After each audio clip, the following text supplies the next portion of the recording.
وعليكم السلام ورحمة الله تعالى وبركاته.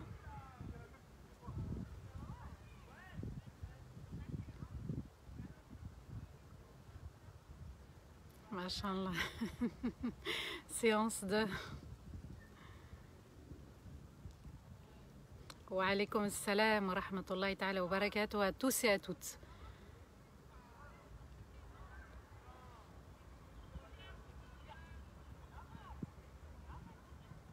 وعليكم السلام ورحمة الله وبركاته. On va laisser encore certains arriver. J'espère que le son est bon, que vous m'entendez très bien. On confirme et on commence.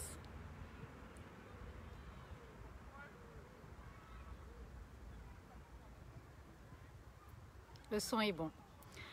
أعوذ بالله من الشيطان الرجيم. بسم الله الرحمن الرحيم. اللهم صل وسلم على سيدنا محمد في الأولين وصل وسلم على سيدنا محمد في الآخرين وصل وسلم على سيدنا محمد في الملأ الأعلى إلى يوم الدين. رب اشرح لي صدري ويسر لي أمري واحلل عقدة من لساني يفقه قولي. اللهم لا تؤاخذنا إن نسينا وأخطأنا. اللهم لا تؤاخذنا إن نسينا أو أخطأنا. اللهم لا تؤاخذنا إن نسينا أو أخطأنا. اللهم آت نفوسنا تقواها وزكها أنت خير من زكاها أنت وليها ومولاها. اللهم يا مقلب القلوب ثبت قلوبنا على دينك. اللهم يا مقلب القلوب ثبت قلوبنا على دينك. اللهم يا مقلب القلوب ثبت قلوبنا على دينك. Amma ba'd, mes chers frères et mes chères sœurs, assalamu alaikum wa rahmatullahi ta'ala wa barakatuh, ainsi que nos enfants, puisque maintenant tout le monde est en vacances.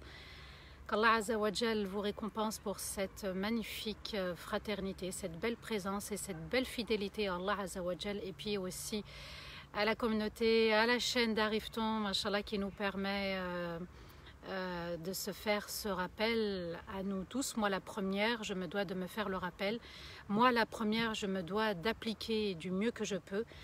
Et j'espère que cette communauté sera toujours la meilleure, la plus forte, dans la justesse, pour la justice, pour la paix intérieure, pour la paix de tous et la paix dans l'au-delà. On arrive, alhamdulillah, à la 8e partie de Surat Al-An'am, la sourate des bestiaux.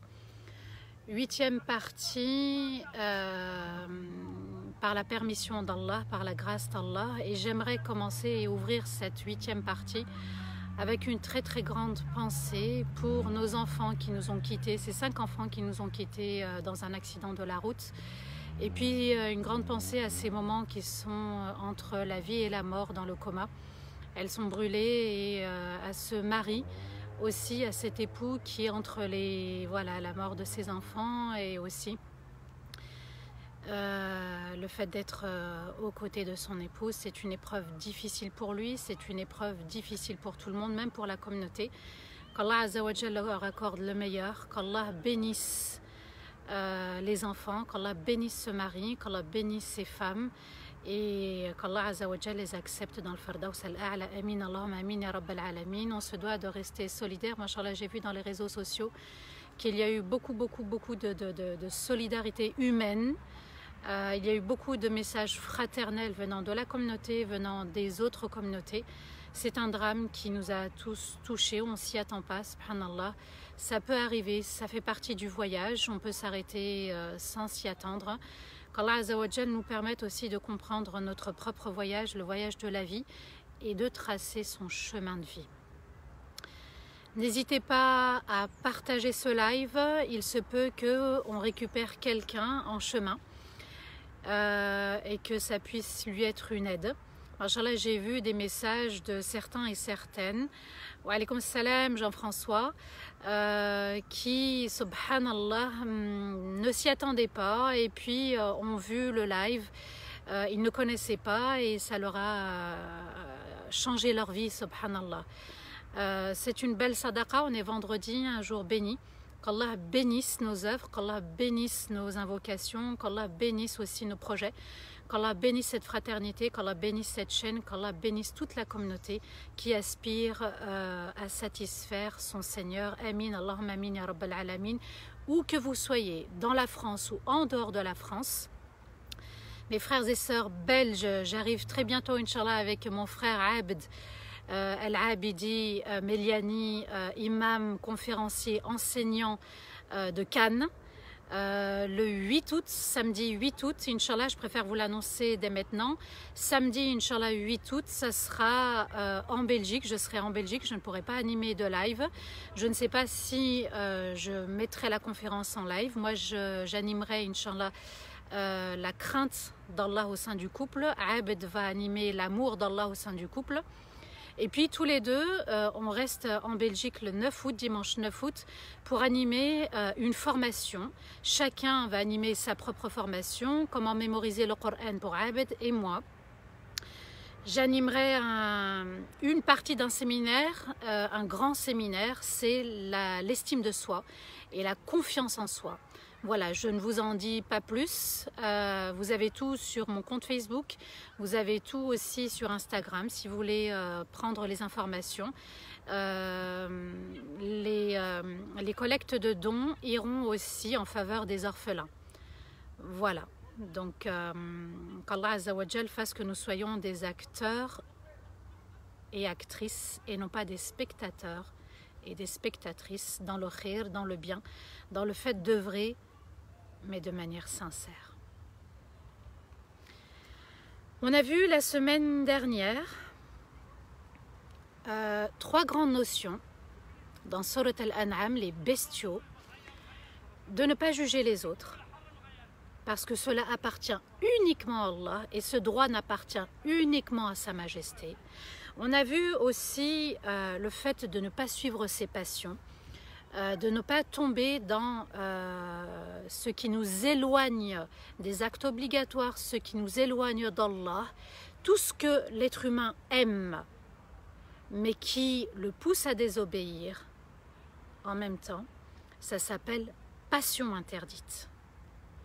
Vous voyez, subhanallah, parfois, on est transporté, emporté dans le tourbillon de la vie, et parfois, subhanallah, ce qui se banalise, ce qui devient une habitude, une tradition, à travers la télé, à travers les réseaux, eh bien, on a l'impression, et ça c'est le cerveau qui va le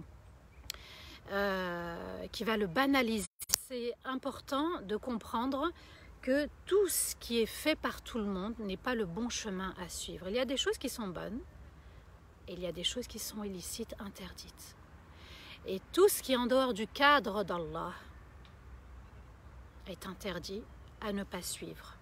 On avait vu aussi l'importance aussi de Surat Al-An'am, la notion de ne pas associer à Allah. Et parfois, subhanallah, on va associer quelqu'un dans notre vie. On va associer quelque chose dans notre vie et qui nous pousse à nous éloigner d'Allah.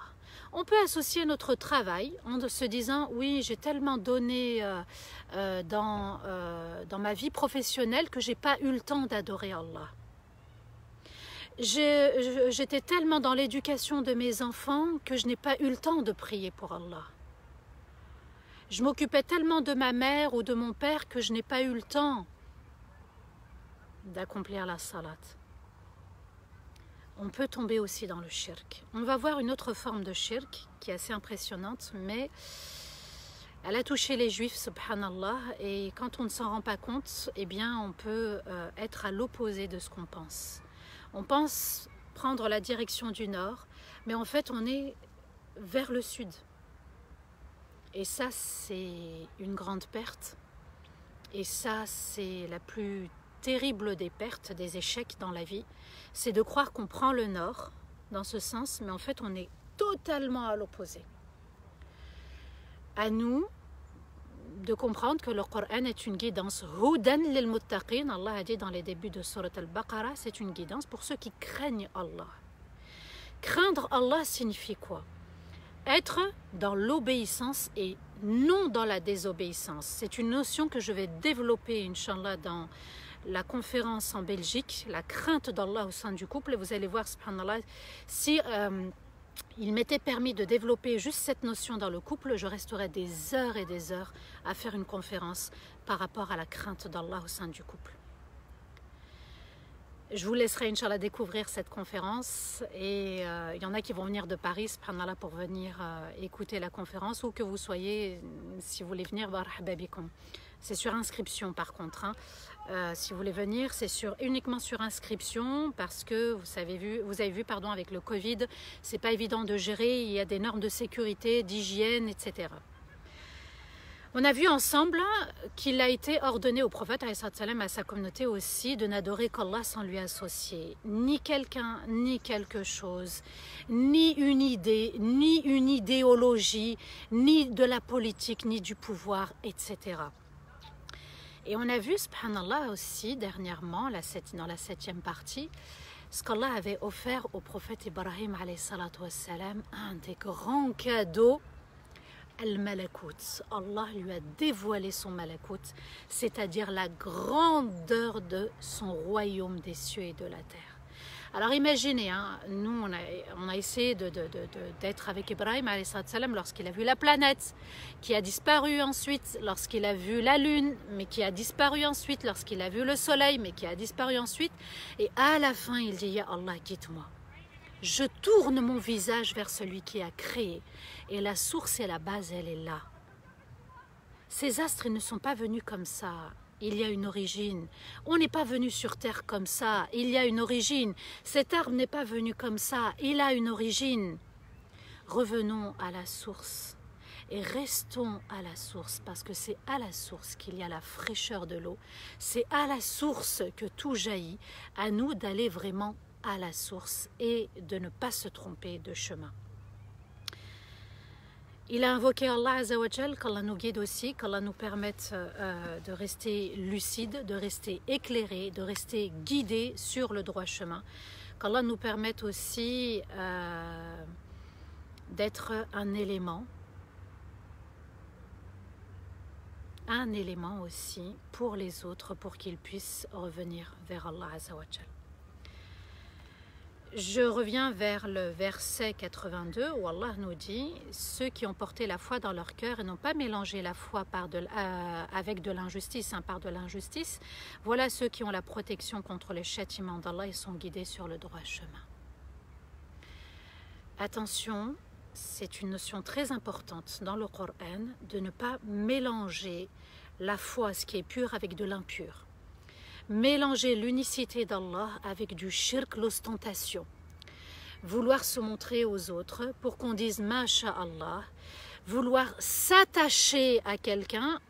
Souvenez-vous, Allah vient de la racine Aliha, Alouha, s'attacher à. On s'attache à Allah, mais on ne s'attache pas au bien ni aux personnes. Nos parents sont un moyen pour se rapprocher d'Allah. Nos enfants sont un moyen pour se rapprocher d'Allah. Comme nos conjoints, comme nos amis, comme ces lives, subhanallah, ça nous permet de nous rapprocher d'Allah. Ça signifie quoi? Que si la planète, le soleil et la lune disparaissent, la planète, symbole de la terre, si tout le monde disparaissait, si la lune et le soleil, symbole des parents, souvenez-vous, si on compare un petit peu dans Surat Yusuf alayhi salam, Inni ra'aytu ash-shamsa wal-qamara. Les savants expliquent que Shams wal-qamara dans le rêve c'était les parents en fait. Et si tes parents que tu les aimes plus que tout, et Allah Azza wa Jal nous interpelle là-dessus, ils sont amenés à disparaître, qui va rester? Qui reste? L'Éternel. Alors on se réfugie auprès de l'Éternel et on admire sa grandeur, et puis on trouve la paix et le repos en Allah, et tout ce qui est autour de nous est amené à disparaître un jour ou l'autre. Je peux perdre mon téléphone, je peux perdre ma voiture, je peux perdre mon appartement, je peux perdre mes proches, mais Allah, je ne le perds jamais. Le Coran est vraiment d'une splendeur. Wallahi, quand je vois, subhanallah, quand on se pose et qu'on médite, parce qu'on peut avoir une lecture kilométrique, c'est-à-dire on lit sans se poser. C'est bien de se poser un moment, mais vraiment, alhamdulillahi rabbil alamin, qui nous est permis de méditer le Coran à travers ces lives. On découvre des trésors cachés. Et c'est là où on s'émerveille, et c'est là où on voyage, et c'est là où on monte très très très très très haut, et c'est là où on voit la splendeur de l'univers autour de nous. Accorde-nous du temps pour s'émerveiller, pour émerveiller aussi autour de nous, et pour être dans l'admiration de l'unique, Sa Majesté. Aujourd'hui, on va étudier les versets 89 à 94, sans oublier que cette sourate a été révélée avec la compagnie de 70 000 anges. Un groupe de 70 000 anges est descendu par la rahmat Allah. C'est vous dire tout ce qu'il y a à apprendre dans cette sourate, tout ce qu'il faut retenir dans cette sourate. Je ne néglige pas les autres sourates, je n'ai pas dit ça. Mais cette sourate en particulier a eu le privilège d'être accompagnée par ces 70 000 anges, des créatures qui ne désobéissent pas à Allah. 70 000 lumières qui sont venues avec la lumière de Surat Al-An'am. Bismillah, on s'envole avec les versets 89 à 90. Allah nous dit أولئك الذين آتيناهم الكتاب والحكم والنبوة فإن يكفر بها هؤلاء فقد وكلنا بها قوما ليسوا بها بكافرين أولئك الذين هدى الله فبهداهم اقتده قل لا أسألكم عليه أجرا إن هو إلا ذكرى للعالمين. Allah nous dit, voilà ceux à qui nous avons apporté les livres célestes. Juste avant et dernièrement dans la partie 7, Allah nous a parlé de tous ces prophètes et messagers qui descendent les uns après les autres, qui sont arrivés les uns après les autres. Vous voyez, Zakaria, Yahya, le prophète, Moussa, Haroun, Ibrahim, toutes ces descendances. Voilà ceux à qui nous avons apporté les livres célestes, la sagesse de discerner la vérité, ainsi que la prophétie. Et si ton peuple, entre parenthèses, ya Muhammad, sallallahu alayhi wa sallam, renie tout ceci, nous les avons alors confiés à une communauté qui ne les renie pas. Voilà ceux qu'Allah a guidés. Et dans leur guidance, suis-les. Dis, je ne vous demande aucune récompense, car il n'est qu'un rappel pour tous les mondes. Qu'est-ce qu'Allah veut qu'on comprenne à travers ces versets? Voilà ceux à qui nous avons apporté les livres célestes, c'est-à-dire tous les livres qui nous ont précédés. Al-Qur'an, avant le Qur'an, il y a eu Al-Tawrat, Al-Injil, Al-Zabour, les psaumes de David. Et Allah Azza wa Jal nous dit qu'il y a eu des livres auparavant pour des communautés différentes. Il y a eu les juifs et les chrétiens qui nous ont précédés. Et ces prophètes et messagers ont reçu non seulement les livres, mais ils ont reçu aussi la sagesse de discerner la vérité. Ils sont venus avec cette qualité qu'Allah leur a offert, de voir la vérité, de comprendre la vérité, de transmettre la vérité, de dire la vérité au sujet d'Allah. Donc on ne les renie pas, donc on ne les rejette pas. Vous allez comprendre ce qui va suivre. Ainsi que la prophétie, an-nubuwwa. Donc, ils ont eu ce privilège, cette faveur qu'Allah les a accordée, la prophétie. Et si ton peuple est Muhammad, c'est-à-dire les Qurayshites ici, les notables de la Mecque, pas ta communauté, et si ton peuple renie tout ceci, nous les avons alors confiés à une communauté, c'est-à-dire ta communauté, ya Muhammad sallallahu alayhi wa sallam. Et là, l'estime de soi s'élève, l'estime de soi monte. Et si ton peuple renie tout ceci, nous les avons alors confiés à une communauté, c'est-à-dire les livres, c'est-à-dire les prophètes, les messagers, à une communauté qui les renie pas, qui ne les renie pas. Ces communautés-là, ce sont les prophètes qui nous ont précédés, ainsi que les cités, où il y a eu très peu de personnes qui ont cru, très peu de croyants.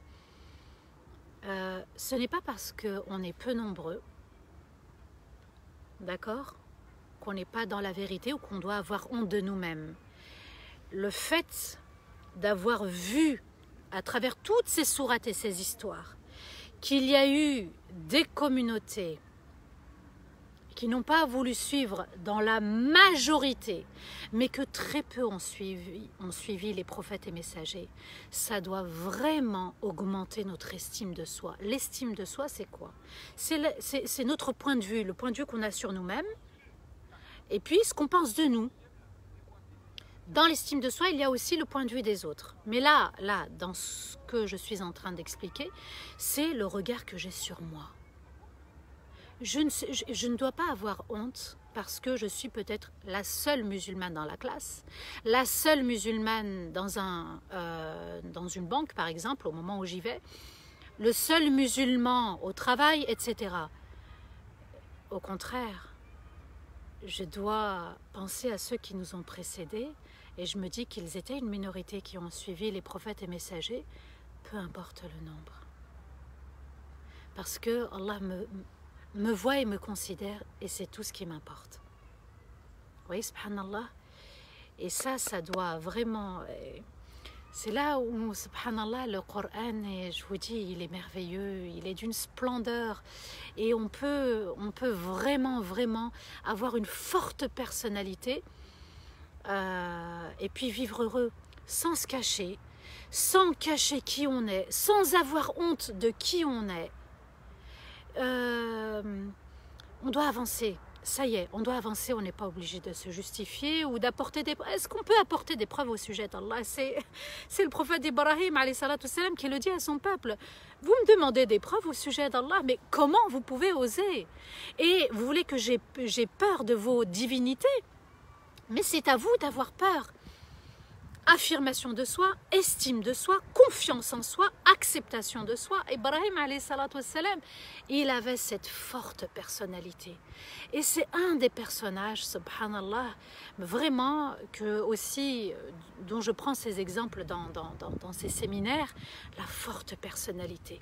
Il adorait l'unique et il a cassé les statues et il est passé à l'action. 16 ans, et il est passé à l'action. Aujourd'hui, 16 ans... Voilà, c'est pas encore ça, subhanallah, au niveau de la personnalité. Construire la personnalité de nos enfants à travers le Coran, c'est faisable. Pour les ados, pour les adultes, pour les couples, pour les relations parents-enfants.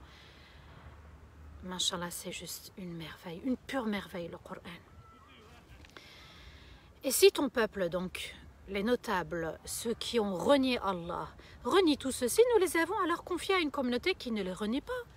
Et alors, ça n'enlève rien de l'unicité d'Allah, ça n'enlève rien de la communauté et des bien-aimés d'Allah, ça n'enlèvera rien.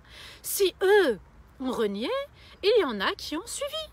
Les prophètes, les messagers, la communauté de Rasulullah sallallahu alayhi wa sallam, jusqu'à aujourd'hui. Ils ne vont pas changer le monde. C'est-à-dire qu'ils ne vont pas diminuer quelque chose dans le monde s'ils n'ont pas cru. Regardez la force qu'Allah nous donne. Et alors, eux, ils n'ont pas cru, il y en a d'autres. Et là, Allah Azza wa Jal vient donner une valeur à toi qui a cru, qui a suivi le Coran, une valeur à tous ceux qui ont suivi. Et tu fais partie de cette communauté. Ne l'oublie jamais. Que tu sois ado, que tu sois enfant, que tu sois parent, que tu sois époux, épouse, que tu sois tout simplement un être humain qui aspire à aimer Allah, à le craindre, à l'adorer avec admiration. Et alors? Oui, subhanallah, même cette figure de style. Et alors? Tu ne crois pas? Et alors, c'est pas mon problème, je ne suis pas responsable. Et puis là, on se décharge. Et on ne porte pas de fardeau. Et en fait... c'est ce qui va polluer les relations lorsqu'on porte des fardeaux, des charges sur le dos. Et on porte et on porte. Non. Tu as commis une erreur, c'est ton problème. Qu'Allah te guide, qu'Allah t'aide à te repentir, à revenir et qu'Allah te pardonne entièrement. pourquoi vouloir porter le fardeau des autres? Pourquoi une maman veut porter le fardeau de sa fille ou de son fils quand il a fait une erreur? Ou un père quand son enfant a fait une erreur? Ibrahim, alayhi salatu salam, en tant qu'enfant, il nous a donné une leçon de sagesse. Son père lui a dit, va-t'en. Il lui a dit, ok, d'accord, je m'en vais. Il a agi, il a réagi. Alhamdulillah. Ne pas porter de fardeau.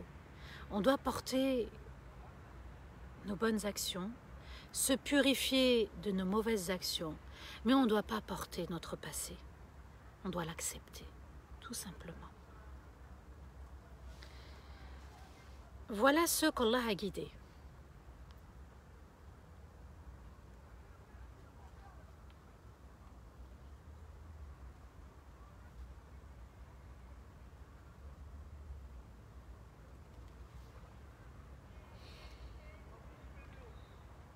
Ceux qui n'ont pas renié le Coran, Allah les a guidés.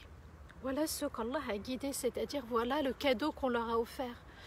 Voilà la faveur d'Allah qui descend lorsque quelqu'un, juste il n'a pas renié le Coran, il n'a pas renié Allah, il n'a pas renié le livre sacré, qui est le dernier livre révélé. Voilà ceux qu'Allah a guidés.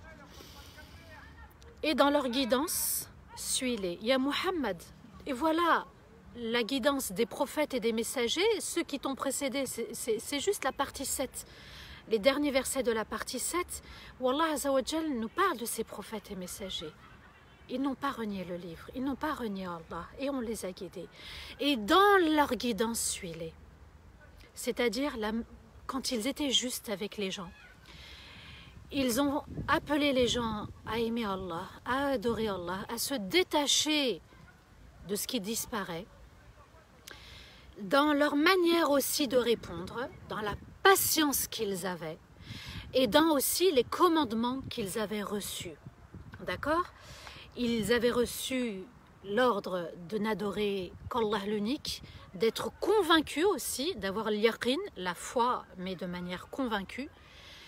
C'est en cela qu'on doit les suivre, c'est en cela qu'ils sont en modèle pour Muhammad sallallahu alayhi wa sallam, mais aussi pour nous. Donc, quand j'ai un souci dans mes relations, je me réfère aussi à, mashallah, à ces talents dans la communication, à cet art qu'ils avaient d'être justes. Et même quand on se trompe, on demande pardon à Allah Azza wa Jal. On revient régulièrement. Ya Allah, il se peut que j'ai blessé, il se peut que j'ai dit une parole de trop, il se peut que j'ai dit quelque chose alors que moi-même je ne le fais pas. Astaghfirullah, astaghfirullah, astaghfirullah, astaghfirullah, Seigneur, pardonne-moi. Et on doit régulièrement demander pardon à Allah parce qu'on peut se tromper sans savoir qu'on s'est trompé. Alors il faut toujours que le soleil brille et qu'il ne soit pas caché par des nuages, parce que comme vous le voyez, le soleil vient d'être caché par les nuages et c'est pas la même chose quand le soleil brille. Alors faisons briller le soleil de notre cœur tout en faisant partir. Et puis les nuages, Allah nous a dit, il est en train de revenir le soleil, Allah nous a dit que les nuages passaient, défilaient, ils ne sont pas stables, ils passent, subhanallah. À nous aussi de faire en sorte que les nuages, nos erreurs, nos défauts, nos péchés défilent, passent et ne restent pas pour cacher l'astre, le soleil de notre cœur. Dit, je ne vous demande aucune récompense. Donc, il y a Muhammad, dis-leur, je ne vous demande rien en fait. Ni bien, ni pouvoir, ni quelque chose. Je ne vous demande rien. Parce que mon salaire, ma récompense, la rétribution, ce qu'Allah va m'offrir, mais ne vient que d'Allah. Il n'y a pas un intérêt entre nous. Vous voyez, parfois les gens, ils agissent, ils acceptent des choses par intérêt. Attends, j'y trouve mon compte ou pas? Est-ce que je vais y gagner quelque chose? Ce que tu peux gagner, et ça sera ta chance, c'est de saisir l'opportunité, c'est ça la chance, c'est de saisir la belle opportunité qui se présente à toi, de faire une bonne action, de manière sincère, pour qu'Allah t'efface tes péchés, et pour qu'Allah soit satisfait de toi, et que tu gagnes le Firdaus al-A'la. Amin ya Rabb. Je ne vous demande aucune récompense car le Coran n'est qu'un rappel pour tous les mondes. Le Coran, c'est pas un capital pour marchander, ou c'est pas du commerce, on n'en fait pas du commerce avec le Coran. Mais c'est un rappel pour tous les mondes, pour les peuples et les cités qui nous ont précédés, pour celles de notre époque et les cités et les communautés et les peuples qui vont nous suivre. C'est uniquement un rappel. On ne marchande pas avec le Coran. On ne se dit pas, ah tiens, qu'est-ce que je vais y trouver? Est-ce que j'y vais y trouver mon compte? Est-ce que je vais gagner quelque chose? Ça ne se passe pas comme ça avec le Coran. Mais par contre, il y a une marchandise qui est très chère et qui vaut cher, a dit le prophète alayhi salatu wassalam. C'est le paradis. Et il s'acquiert par le bon comportement, et il s'acquiert par la méditation, et il s'acquiert grâce à la méditation du Coran, et il s'acquiert par des bonnes œuvres sincères. Regardez, subhanallah, ceux qui nous ont quittés, cette voiture qui transportait des musulmans et qui a connu un drame, Allah yarhamhum, amin ya Rab, et puis ceux qui sont encore dans le coma, qu'Allah fasse descendre son khir, et qu'Allah les bénisse, qu'Allah les accepte. Ils ne savaient pas, subhanallah, que le chemin allait s'arrêter pour eux. Comme nous, on ne sait pas quand est-ce que le chemin va s'arrêter. Le problème, c'est de ne pas savoir. C'est de ne pas avoir l'information quand est-ce que le chemin va s'arrêter. Mais c'est quel bagage tu transportais au moment où la vie s'est arrêtée. Est-ce que tu avais une valise solide avec des choses à l'intérieur qu'Allah va accepter? Est-ce que tu t'es débarrassé des cailloux aussi, c'est-à-dire les péchés, les défauts? Parce qu'il y a des choses qui alourdissent, qui ne servent pas en fait au voyage, mais on les prend au cas où. D'accord, mais dans au cas où, est-ce que c'est vraiment utile? Vous voyez, subhanallah, le au cas où, c'est à nous de réfléchir sur ce au cas où, je le prends avec moi au cas où. Prends ce dont tu es sûr et tu te dis, c'est pour Allah et par la grâce d'Allah, ça sera accepté. Mais ne prends pas ce qui est confus. Allah Azza wa Jal nous dit dans le verset 91, وَمَا قَدَرُ اللَّهَ حَقَّ قَدَرِهِ إذ قالوا ما أنزل الله على بشر من شيء قل من أنزل الكتاب الذي جاء به موسى نورا وهدى للناس تجعلونه قراطيس تبدونها وتخفون كثيرا وعلمتم ما لم تعلموا أنتم ولا آباؤكم قل الله ثم ذرهم في خوضهم يلعبون. Dans ce verset, Allah Azza wa Jal va nous parler des Bani Israël. Écoutez bien ce qui va arriver. Et ils n'ont pas reconnu la valeur d'Allah dans sa grandeur. Comme il se devait, lorsqu'ils ont dit, Allah n'a pas fait descendre quelque chose sur quelqu'un. Dit, qui a fait descendre le livre avec lequel Moussa est venu, c'est-à-dire Tawrat? Une lumière et une guidance pour les gens.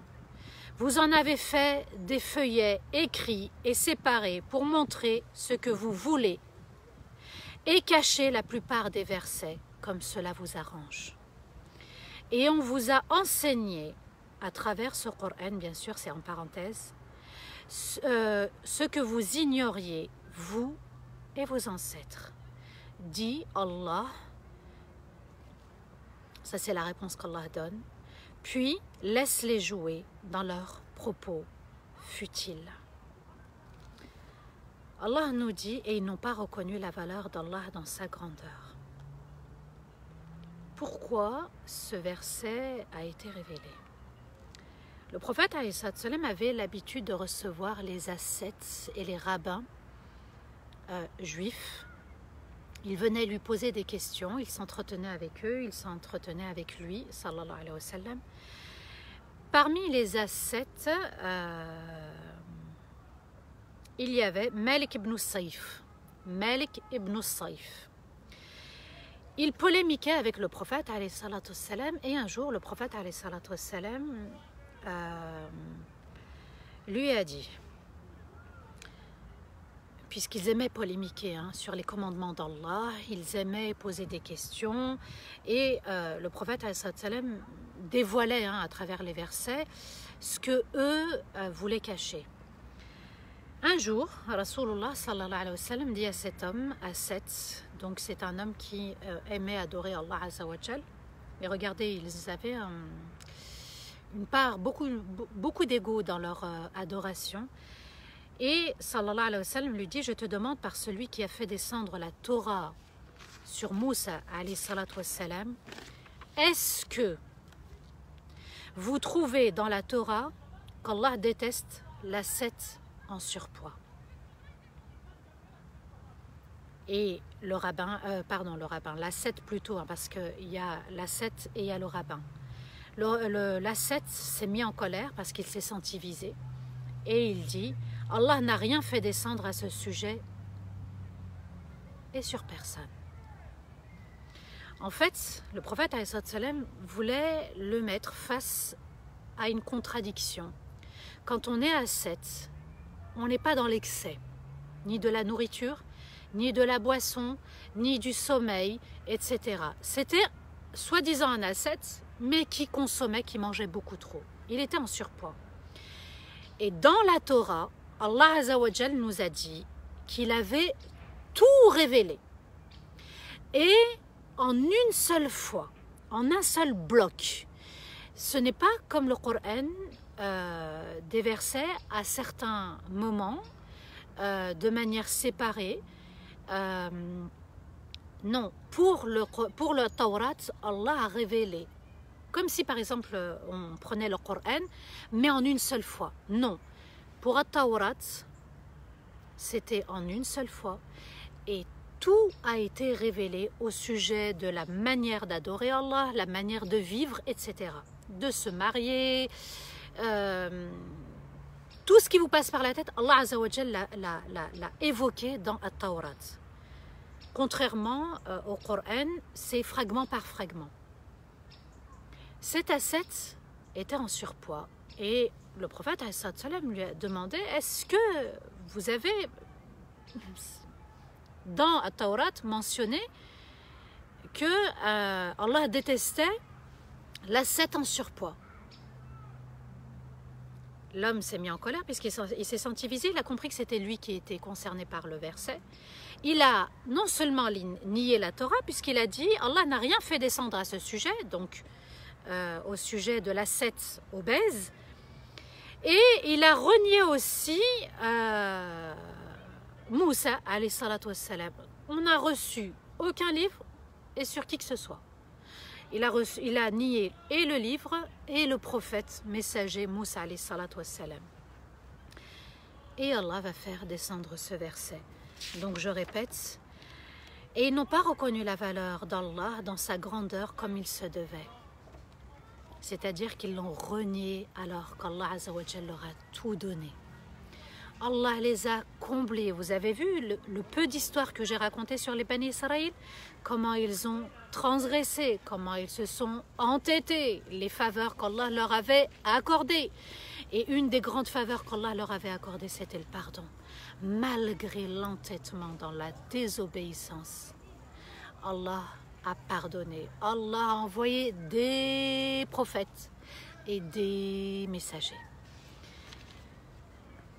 Lorsqu'ils ont dit Allah n'a pas fait descendre quelque chose sur quelqu'un, Allah n'a pas fait descendre la Torah sur Moussa, dit qui a fait descendre le livre que vous avez entre vos mains, c'est-à-dire la Torah? Alors qui l'a fait descendre si ce n'est pas Allah, avec lequel Moussa est venu, une lumière et une guidance pour les gens.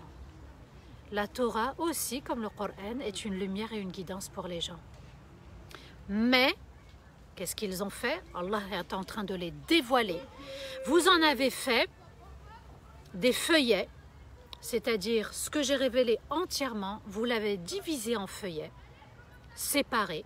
Donc, au lieu que ce soit un livre, un seul livre.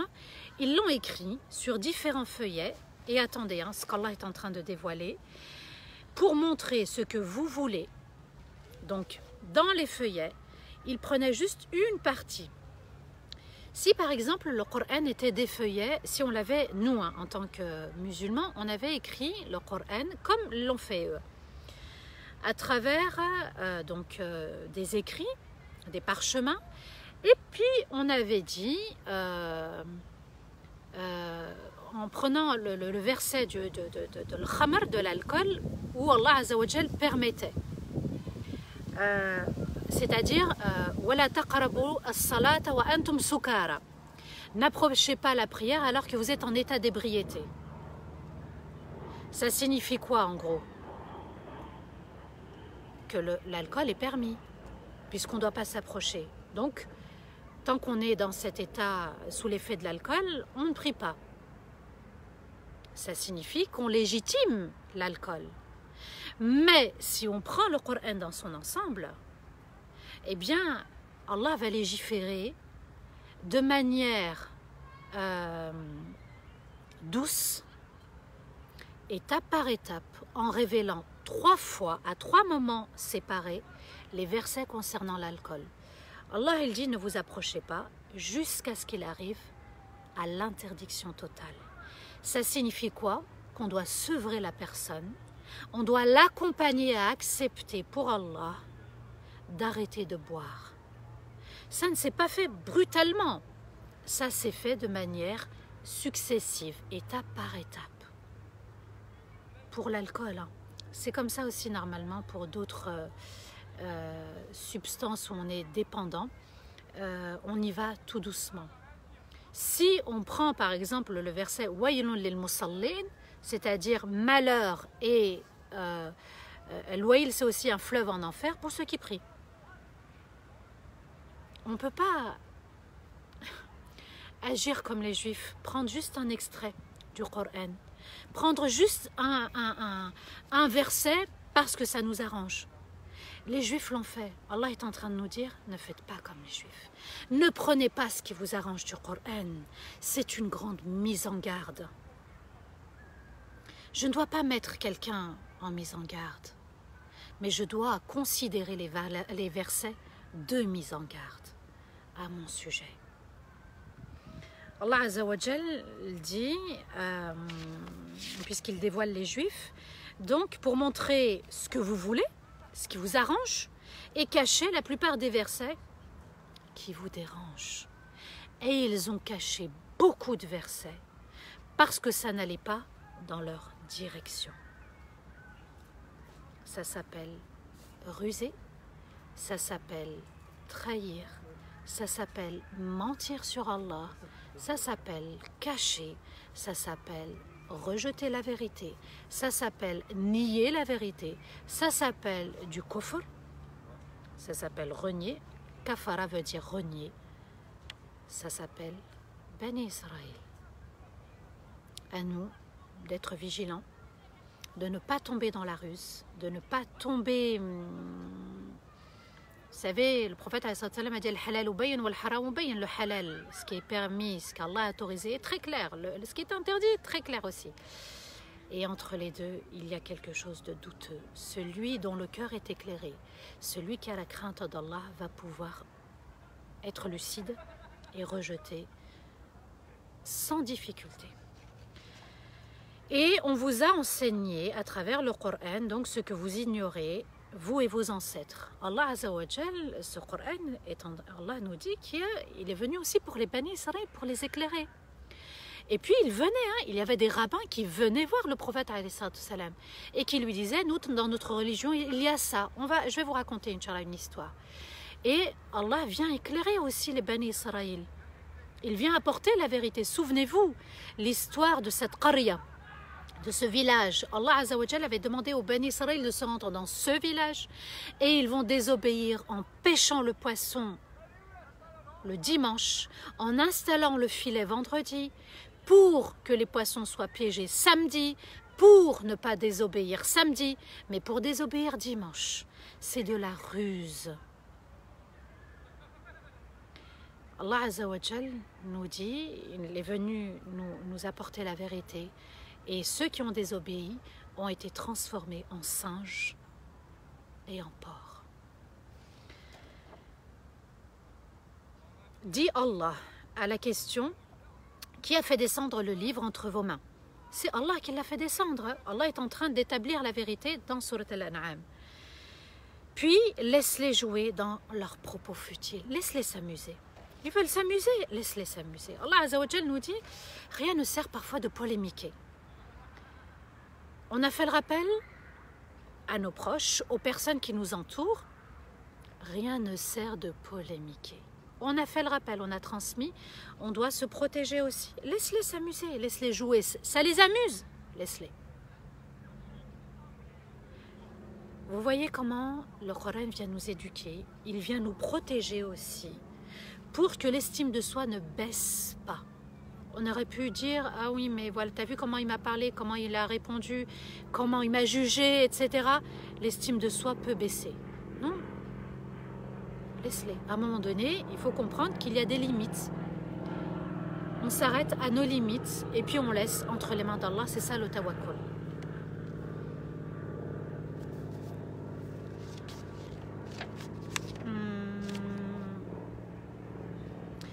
Ensuite, Allah nous dit dans les versets 92-93 وَهَذَا كِتَابٌ أَنزَلْنَاهُ مُبَارَكٌ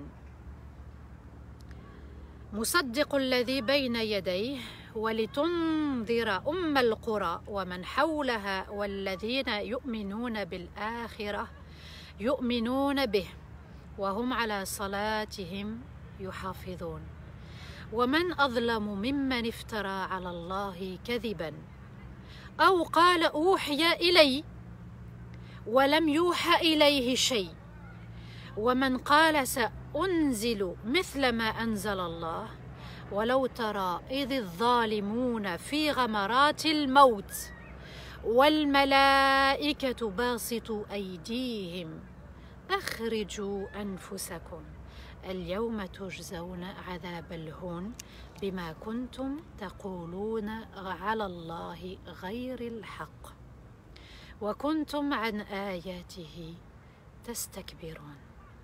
Allah nous dit, et ce livre, et ce grand livre, et ce noble livre, le Coran, nous l'avons fait descendre comme bénédiction, confirmant tout ce qui a été révélé dans les précédents livres.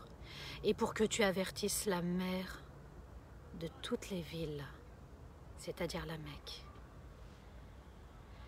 Et les villes autour, et ceux qui croient en l'au-delà, croient au Coran et ils préservent leurs prières.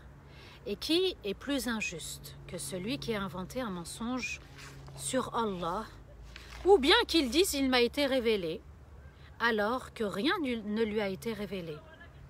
Et celui qui a dit je vais faire descendre comme ce qu'Allah a fait descendre.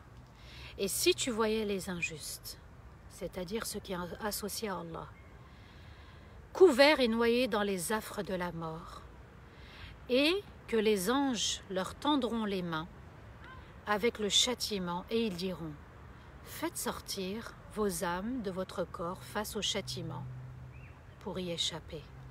Aujourd'hui, vous êtes récompensés par un châtiment d'humiliation et de dureté pour ce que vous avez dit au sujet d'Allah, qui n'était pas vrai. Et vous étiez plein d'orgueil en vous détournant des versets. Et vous étiez plein d'orgueil en vous détournant des versets. Il y a de quoi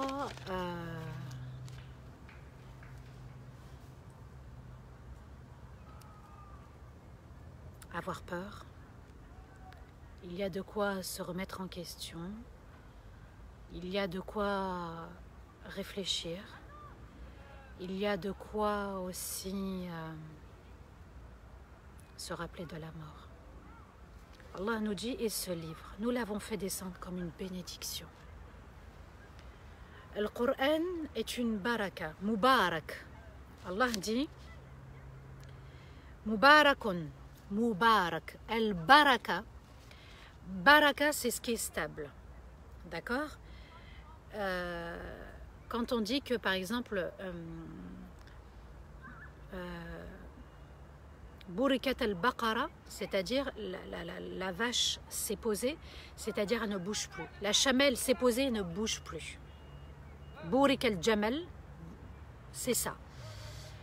Al-Baraka, c'est un khir, c'est un bien qui vient d'Allah, qui est stable, qui ne bouge pas. Et qu'est-ce qu'on aimerait?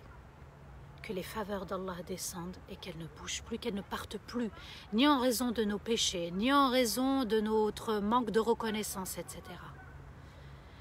C'est ainsi qu'on souhaite la bénédiction aux futurs couples, c'est-à-dire quand ils vont s'installer. Hein. Ils sont un couple, mais quand ils vont s'installer. On souhaite la baraka aussi pour une naissance, l'arrivée d'un enfant. Cette baraka, c'est quoi? C'est que le khir d'Allah descende sur nous et qu'il soit stable, qu'il dure. C'est ça, al-baraka, la bénédiction. Il faut bien comprendre.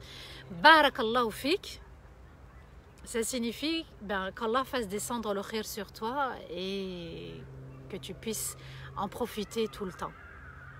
Vous voyez, subhanallah, c'est ça, barakallahu fik. Vous voyez, elle est belle notre religion, subhanallah.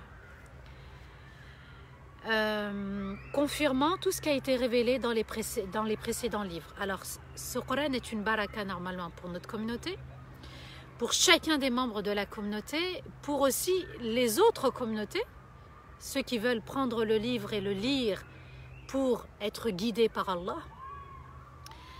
Confirmant tout ce qui a été révélé aussi, le Coran n'a rejeté ni Maryam, ni Isa, ni aucun prophète et messager, ni aucun livre. Il est venu confirmer, attester la descente, la révélation de tous ces livres. Oui, c'est pas, on accepte tout le monde dans notre communauté. On accepte tous les livres, on accepte tous les prophètes et messagers, et celui qui veut être guidé, on l'accueille. Bismillah. Et pour que tu avertisses la mère de toutes les villes. Nous sommes dans les jours sacrés de Dhul Hijjah. Et subhanallah, à chaque fois que j'avance dans le Coran, comme ça, dans le tafsir, ça c'est vraiment la grandeur d'Allah. Allah me permet de faire le tafsir selon des événements bien précis. Nous sommes dans un grand événement qui va arriver, le Hajj, le pèlerinage, celui qui vient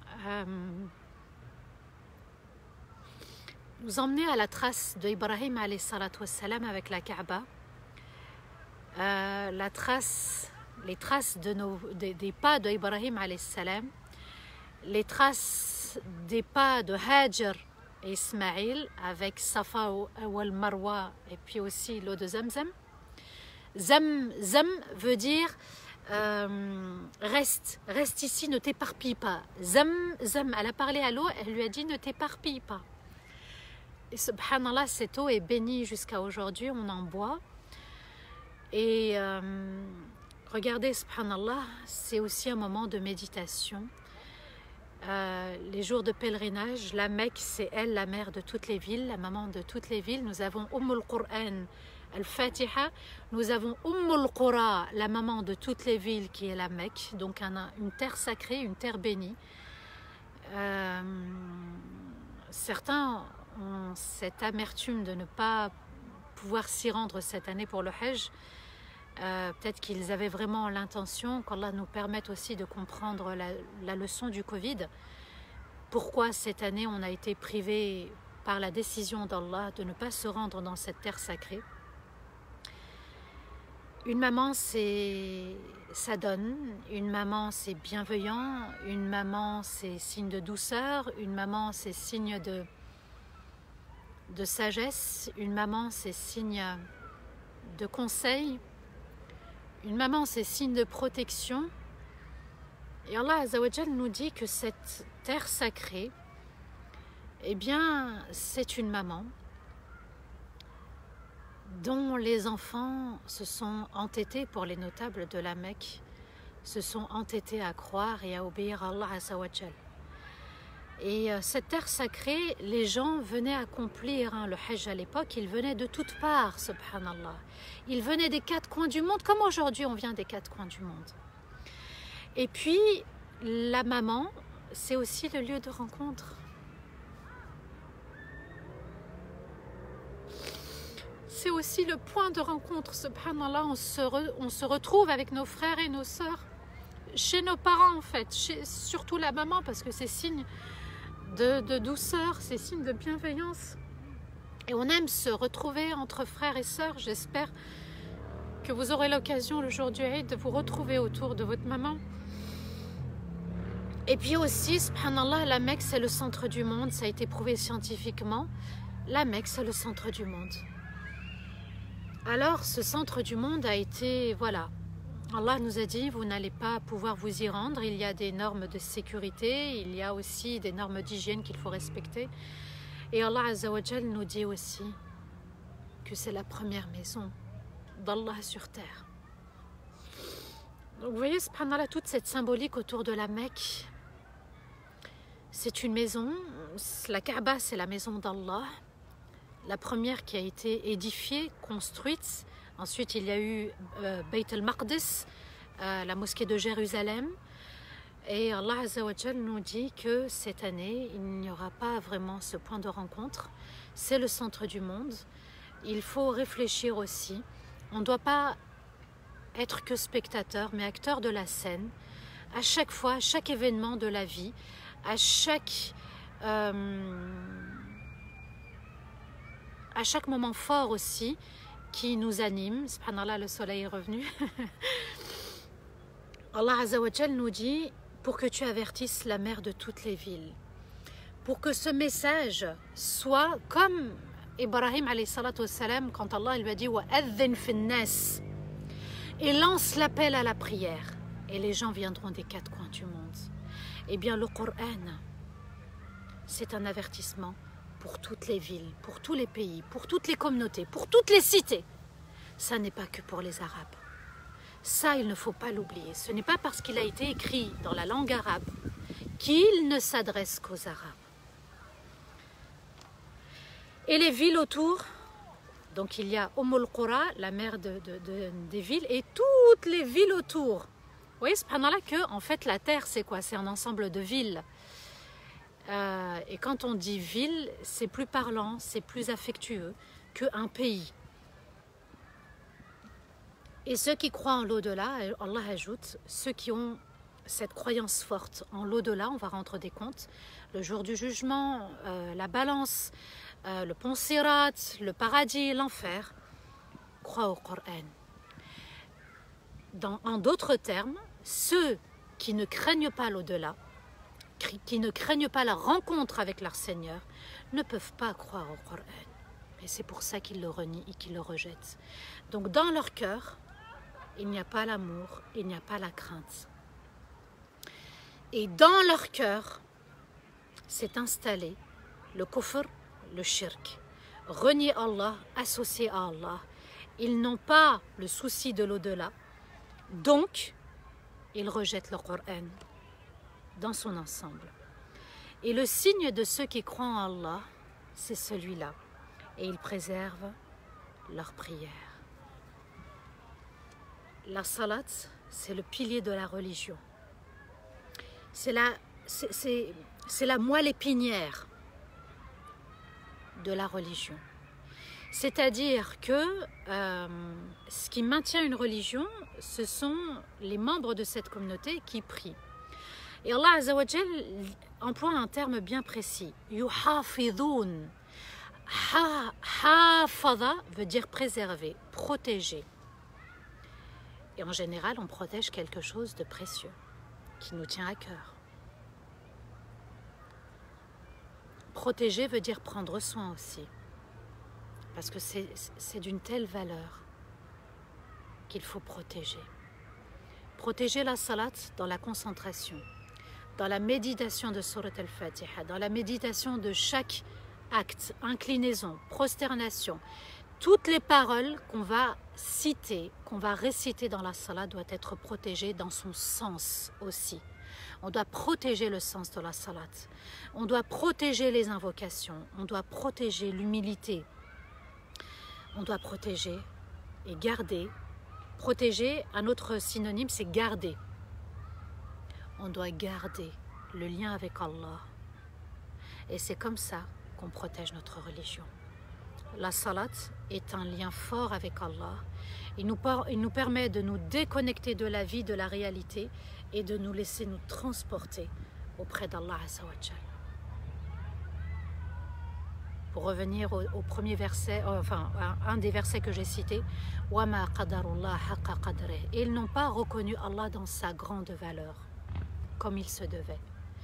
Donc, Allah est en train de nous dire, si Allah est grand dans ton cœur, et si le Coran est grand dans ton cœur, la salat qui a été légiférée dans le Coran et par sa majesté doit rester grande dans ton cœur.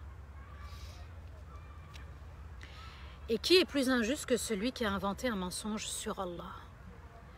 L'injustice, c'est aussi de mentir sur Allah, de dire qu'il n'existe pas, ou de le rejeter, ou de le renier, ou de lui associer. Al-Dhulm, l'injustice, c'est de ne pas placer les choses au bon endroit. C'est de les placer au mauvais endroit. C'est comme ça qu'on est injuste. Ou bien, Allah ajoute qu'ils disent, que la personne dise, il m'a été révélé donc quelque chose, le Coran, peut-être, ou il y en a qui vont dire j'ai reçu une révélation, alors que rien ne lui a été révélé. Par exemple aussi, vous avez des personnes qui se prennent pour des prophètes. Les gourous de sectes, il y en a qui disent qu'ils ont reçu la révélation. Allah Azza wa Jal les mentionne. Et celui qui a dit, je vais faire descendre comme ce qu'Allah a fait descendre. Il y en a à l'époque de la Mecque, des Qurayshites, ils ont essayé d'imiter le Coran. C'est juste marrant ce qu'ils ont essayé d'imiter. Subhanallah, c'est juste des phrases sorties de leur esprit.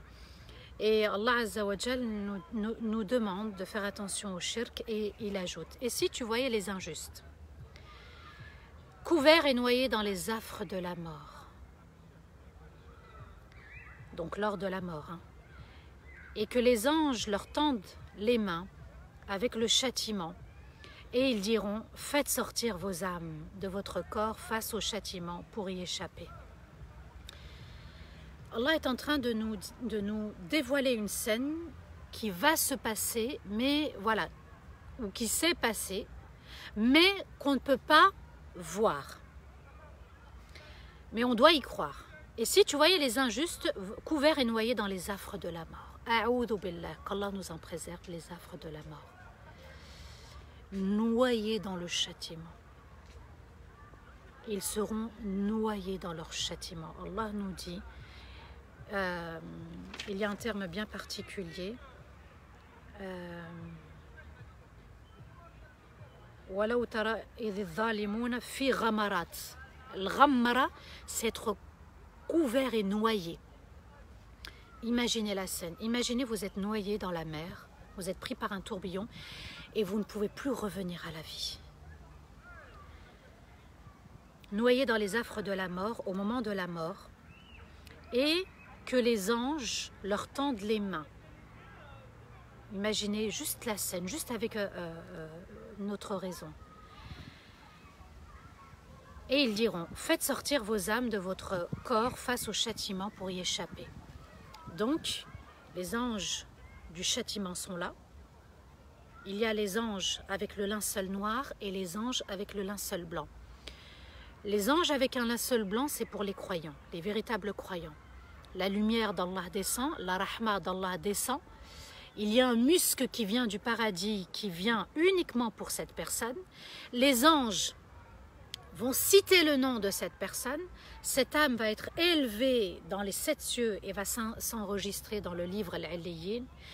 Quant à celui qui a renié Allah, qui a rejeté quoi que ce soit de l'islam, eh bien il va être noyé. Linceul noir, ange du châtiment.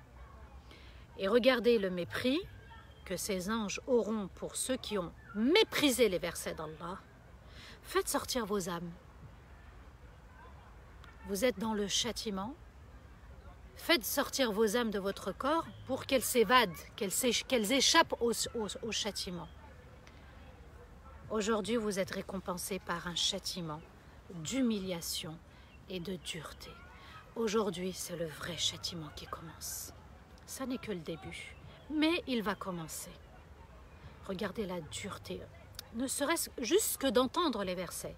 Alors qu'en est-il de la présence réelle des anges face à ceux qui ont désobéi à Allah Azza wa Jal? Et c'est une rahma quelque part ce verset, parce que ceux qui ont renié Allah et qui lisent ce verset et qui s'adressent à eux, eh bien il les met en garde en fait. Et puis ceux qui étaient dans l'ostentation, ça nous met en garde aussi. Puisque la suite nous dira donc un châtiment d'humiliation et de dureté pour ce que vous avez dit au sujet d'Allah qui n'était pas vrai et vous étiez plein d'orgueil en vous détournant des versets. L'orgueil, c'est une des maladies du cœur et une des passions interdites. On en avait parlé dans le grand confinement qu'on a vécu ensemble. C'était le dernier chapitre dans la purification de l'âme. On avait parlé de l'orgueil et ça signifie quoi? Se croire supérieur aux autres et rejeter la vérité, notamment rejeter les versets d'Allah. Est-ce que parfois on rejette, nous, les versets d'Allah de manière catégorique? C'est une question à laquelle il faut répondre. Et Allah Azza wa Jal nous dit qu'ils étaient pleins d'orgueil en se détournant des versets parce qu'ils ne voulaient ni écouter, ni appliquer, ni se laisser donner une chance d'accepter les versets d'Allah. Au contraire, ils ont rivalisé avec les versets d'Allah. C'était l'époque de la poésie. Allah Azza wa Jal est venu défier la poésie par plus grand que la poésie. La parole d'Allah, les versets du Coran, nobles, sacrés et bénis. Et Allah Azza wa Jal nous dit وَلَقَدْ خَلَقْنَاكُمْ وَلَقَدْ جِئْتُمُونَ فُرَادًا كَمَا خَلَقْنَاكُمْ أَوَّلَ مَرَّةٍ وَتَرَكْتُمْ مَا خَوَّلْنَاكُمْ وَرَاءَ ظُهُورِكُمْ وَمَا نَرَى مَعَكُمْ شُفَعَاءَكُمُ الَّذِينَ زَعَمْتُمْ أَنَّهُمْ فيكم شركاء لقد تقطع بينكم وضل عنكم ما كنتم تزعمون. Et vous voici venus à nous, seuls, comme lorsqu'on vous a créé la première fois, et vous avez laissé derrière vous toutes les faveurs et propriétés qu'on vous a accordées sur terre. Et nous ne voyons pas vos soutiens, et nous ne voyons pas vos soutiens avec vous, ceux que vous avez associés.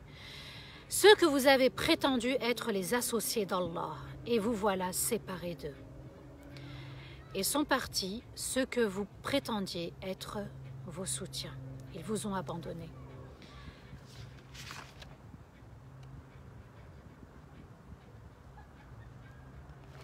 Allah Azza wa Jal nous dit, et vous voici venus à nous seuls.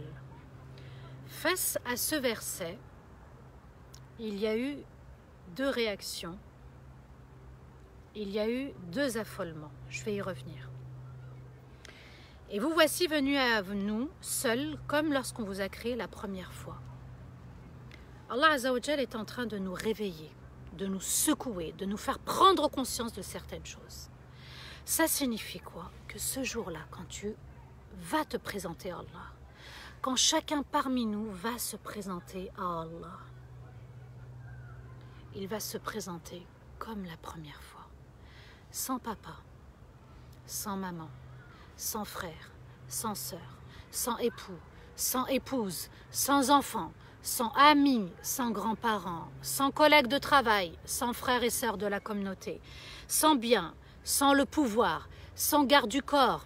Et Allah Azza wa Jal nous dit que seule ta famille, ce jour-là, seule ta famille qui te soutiendra,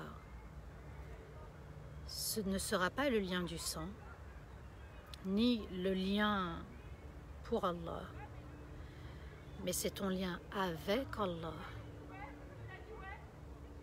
Et ta famille sera Rasulullah sallallahu alayhi wa sallam pour intercéder en ta faveur, si Allah lui permet. Je répète, et vous voici venus à nous seuls, comme lorsqu'on vous a créé la première fois. Tous ceux qui sont dans la dépendance, toutes celles qui sont dans la dépendance, prenez ce verset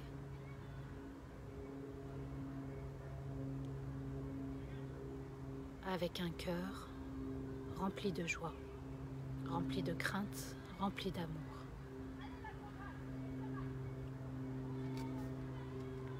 Toute dépendance vis-à-vis d'un être humain, vis-à-vis d'une substance, vis-à-vis d'un bien matériel, ne te servira à rien.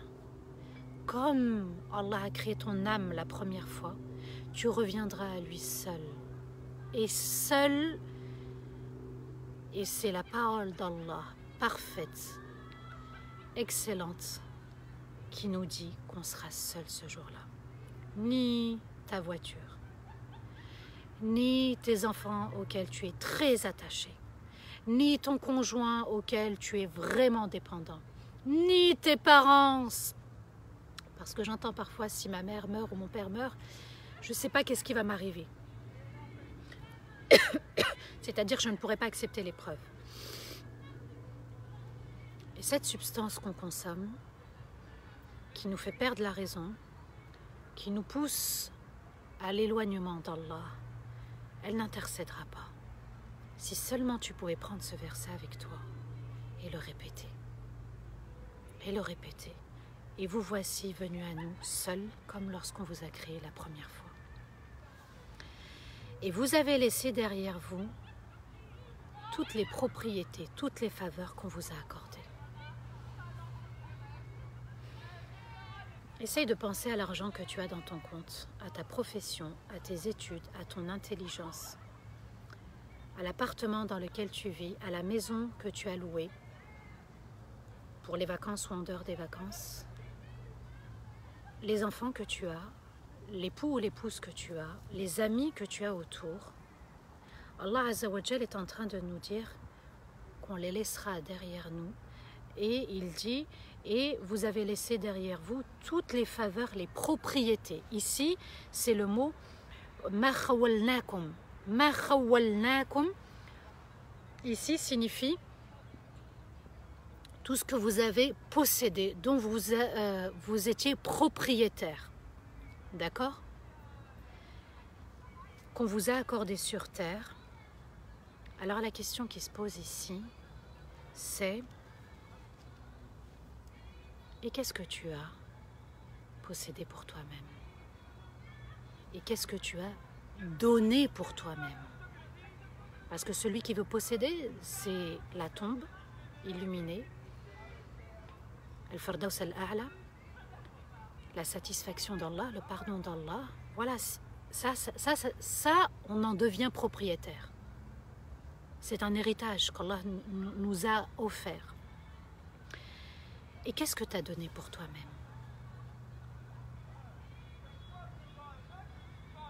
C'est une grande question dans Surat Al-An'am. Et qu'est-ce que tu as donné pour toi-même?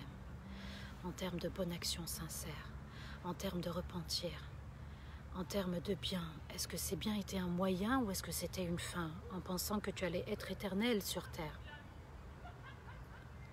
En termes de foi. Parfois, il y en a qui disent « j'ai la foi », mais qui ne creusent pas, qui ne rentrent pas, qui ne plongent pas dans les merveilles de l'océan. Ils disent « je sais nager ». Oui, mais tu es dans la mer, tu es dans l'océan, tu ne peux pas dire « je sais nager ». Tu dois apprendre à aller dans les profondeurs, à plonger dans les profondeurs, dans les merveilles. De rester à la surface et de dire « j'ai la foi », ça ne suffit pas. Allah nous a dit œuvrer, donc plongez dans les bonnes actions sincères. Plongez et découvrez les coraux, les différents poissons. Chacun a une fonction bien définie. Et même les poissons dans l'eau, ils ont une contribution pour le système de la vie. Même, ils ont une fonction qui aide la terre ferme. Il y a différentes couleurs, il y a les requins, il y a les baleines, il y a les petits poissons, et même les petits poissons aident les plus grands poissons. C'est bien de méditer, subhanallah. Allah, il nous a dit, vous savez nager, il n'y a pas de souci. Mais il faut plonger maintenant. On ne peut pas dire que seulement j'ai la foi, moi je ne fais pas de mal aux autres, je suis tranquille. Non, l'adoration d'Allah, ça y est, il faut œuvrer, subhanallah. Il faut plonger, il faut exceller. Exceller dans la nage. Ça, c'est très important. Et qu'as-tu donné, toi, pour toi-même? Tu vas rencontrer ton Seigneur, tu vas arriver seul. Tu vas le rencontrer, qu'est-ce que tu as donné?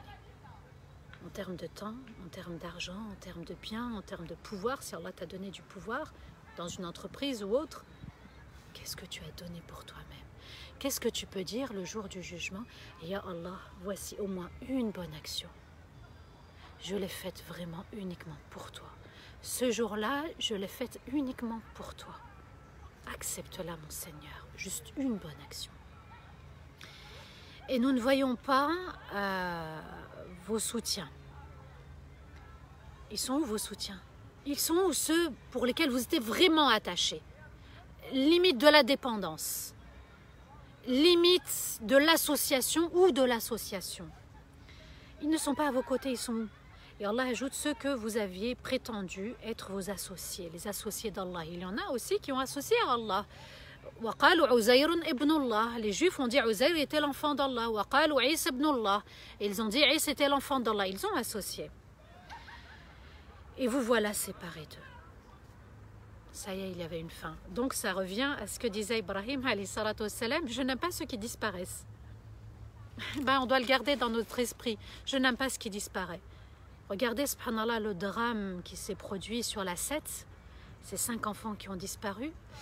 Ce mari qui, peut-être, je dis bien, est en train de perdre son épouse, mais qu'Allah Azza wa Jal lui accorde la patience et lui accorde justement de retrouver son épouse.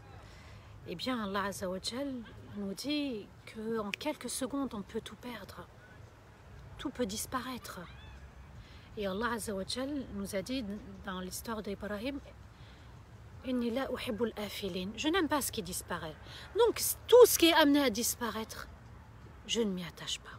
C'est un moyen, je le considère comme un moyen pour œuvrer pour Allah Azza wa Jal. Et si ça devait disparaître, je dois accepter ce qu'Allah a créé pour que ça disparaisse, tout simplement. Un juif est venu voir le prophète et c'est une question à laquelle on peut s'interroger. Est-ce qu'un être humain peut adorer un être humain? D'accord? Parce que parfois vous avez, on voit ces fans de chanteurs, de chanteuses, de stars, on les suit, on devient des followers. Voilà, on est dans l'adoration. Et Allah Azza wa Jal va nous dévoiler quelque chose au sujet des Juifs. Et Inch'Allah, ça sera donc on arrive vers la fin, subhanallah. Et il nous dit, dans Sourate At-Tawbah, le verset 31, « Ittakhadhu ahbarahum wa ruhbanahum arbaban min dunillah, wal masih ibn Maryam, wa ma umiru illa liya'budu ilahan wahidan, la ilaha illa hu subhanah, amma yushrikun » Le verset que je viens de citer, « Et vous viendrez seul à Allah, sans ceux auxquels vous étiez attachés, vous avez associé à Allah. » Si on prend un autre verset très explicite, Allah Azza wa Jal nous dit dans Surat At-Tawbah, le repentir, le verset 31, « Ils ont considéré leurs ascètes et rabbins comme des dieux, en dehors de considérer Allah ainsi que le Messie, fils de Maryam. Et ils n'ont reçu l'ordre de n'adorer qu'un seul Dieu, seul Allah mérite d'être adoré, l'excellent au-dessus de ce qu'ils associent. » Alors, qu'est-ce qu'Allah est en train de nous faire comprendre? Que parfois dans la communauté, on peut adorer des personnalités, des personnages publics, conférenciers, imams, enseignants. Vous voyez, subhanallah, on peut être amené, hein. Et puis ça c'est, voilà, au niveau des personnages publics, des autorités religieuses. Ah oui, mashallah, un tel. On peut les aimer en Allah, et il suffit parfois d'une seule erreur venant de la part de ces intervenants qu'on les rejette totalement. Là, il faut se poser la question si on n'était pas dans le shirk. Là, on se pose la question si on n'était pas dans le shirk. En les associant, on était dans l'admiration. Waouh, ils sont juste mashallah. C'est vrai, ils sont mashallah. Comme vous, vous êtes mashallah aussi. Vous faites partie des versets où Allah est en train de valoriser le croyant. Ils sont comme vous et nous. Allah Azza wa Jal nous dit, ils ont considéré leurs ascètes et rabbins comme Dieu en dehors de considérer Allah, ainsi que Isa ibn Maryam aussi. Attention, attention et au grand attention de ne pas adorer, de ne pas être dans le fait d'associer ces personnages publics. Et puis de les voir comme étant parfaits, il ne peut pas se tromper. Attention, on est éprouvé et on peut être éprouvé. Dès qu'on voit une erreur, une faille, hop, on condamne la personne et on la rejette totalement. On n'a pas le droit. L'erreur est humaine. L'erreur est humaine, sauf Allah. Il est au-dessus de toute erreur, de toute imperfection. Il est au-dessus de nos péchés, de notre shirk, de notre kufr. Et c'est comme ça qu'Allah finit le verset.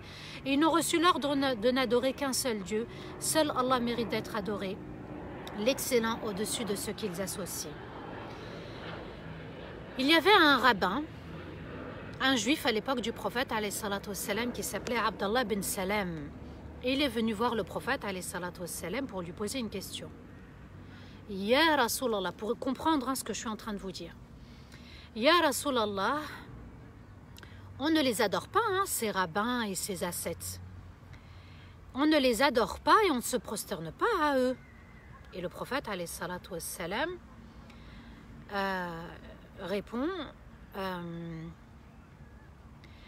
n'est-ce pas que vous leur obéissiez? Et le juif répond, certes. Et le prophète alayhi salatu wassalam dit, ils vous donnent des ordres et vous leur obéissez. Et Abdallah bin Salam, qui est juif, je le répète, même s'il porte le nom d'un musulman, il répond certes. Alors le prophète alayhi salatu wassalam ajoute, et c'est ainsi. Ça signifie quoi? C'est-à-dire que lorsqu'on obéit à une créature pour désobéir le créateur, on tombe dans le shirk. Et on fait partie de ce verset. Abdallah ibn Salam, il a entendu ce... Voilà, il est venu, il a posé la question au prophète alayhi salatu wassalam, le prophète alayhi salatu wassalam lui a répondu, si tu adores, si tu obéis à quelqu'un pour désobéir à Allah, tu es dans le shirk. C'est vous dire, subhanallah, de bien réfléchir. Allah nous dit, servez-vous de votre raison, de votre intelligence, servez-vous de votre cœur, interrogez aussi les personnes qui ont la science, la sagesse, les savants. C'est à eux auxquels il faut se référer. Comme ce que je suis en train de faire, tafsir al-Qur'an, je me réfère aux savants, ce qu'ils ont dit, ce qu'ils ont déduit du Coran, leur tafsir, leur explication. Et Allah Azza wa Jal est en train de nous expliquer que les Juifs, eh bien, ils ont adoré des personnes qui désobéissaient à Allah. Et là est l'erreur. Ce n'est pas parce que c'est une autorité religieuse que je dois lui obéir au doigt et à l'œil. Si tu désobéis, je recule. Je ne te suis pas. Mais ils ont fait le contraire. Ils ont désobéi à Moussa alayhi salatu wassalam, qui était dans le droit chemin, qui était guidé par Allah, aimé par Allah, et eux-mêmes ont désobéi. Et en écoutant ce verset, Aïcha radhiyallahu anha s'est affolée et a dit, Ya Rasulallah, on va comparaître seuls, nous, hommes et femmes, on va se voir ce jour-là. Chacun va voir notre nudité. Et le prophète alayhi salatu wassalam lui répond, ce jour-là, chacun aura de quoi s'occuper.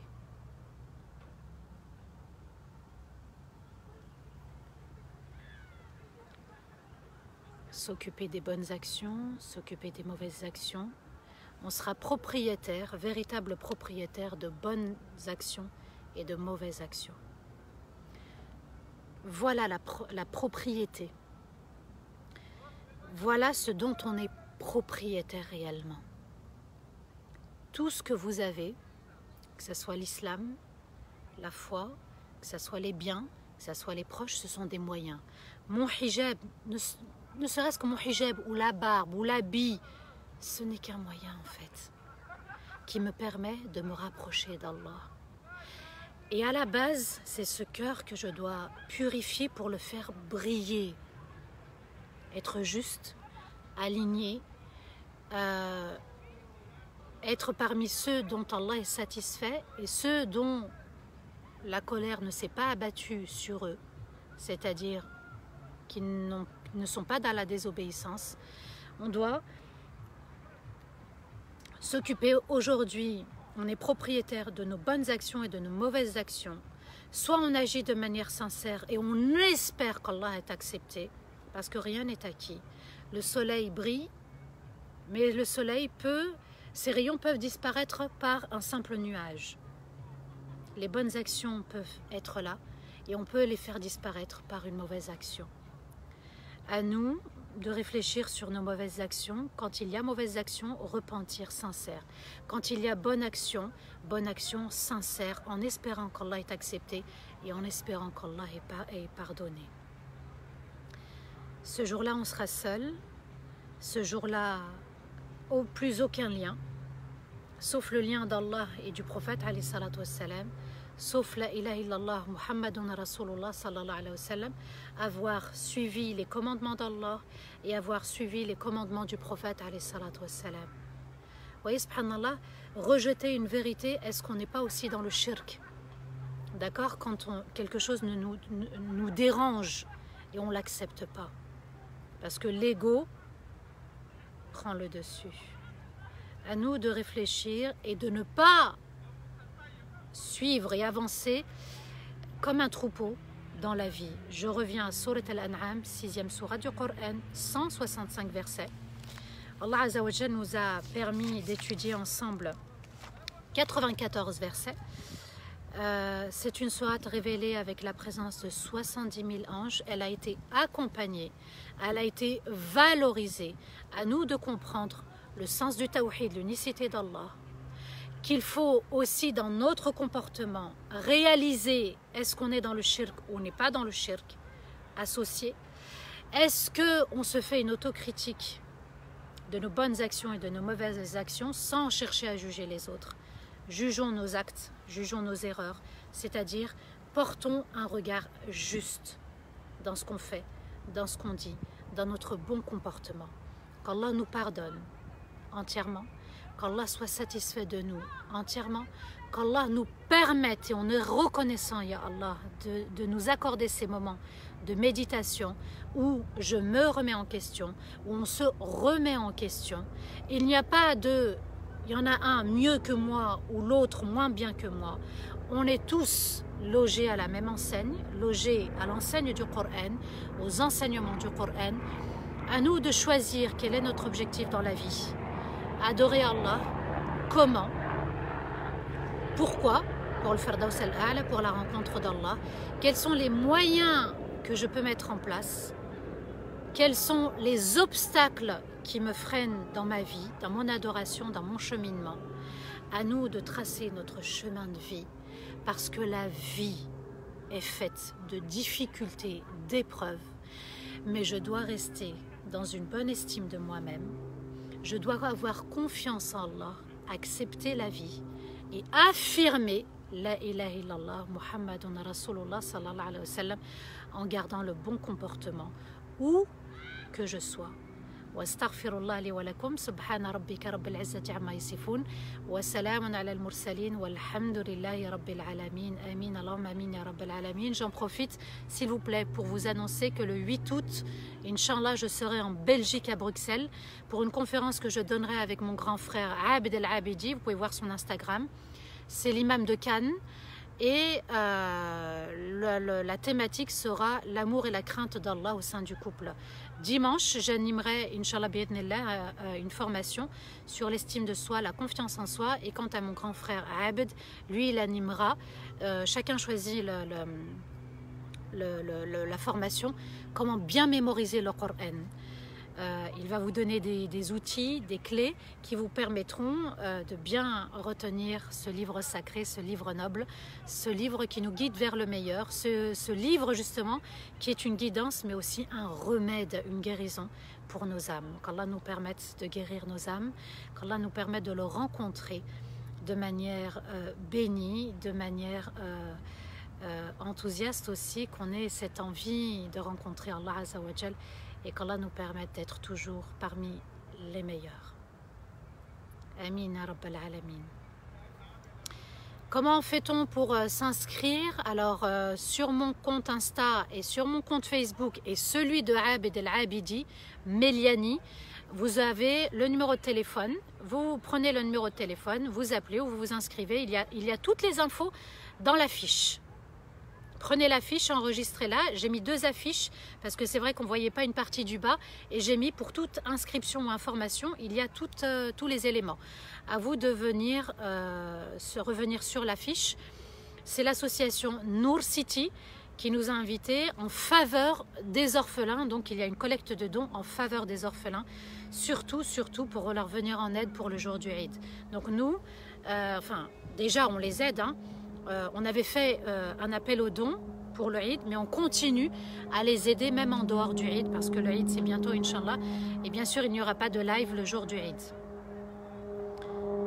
Voilà, donc si vous avez des questions,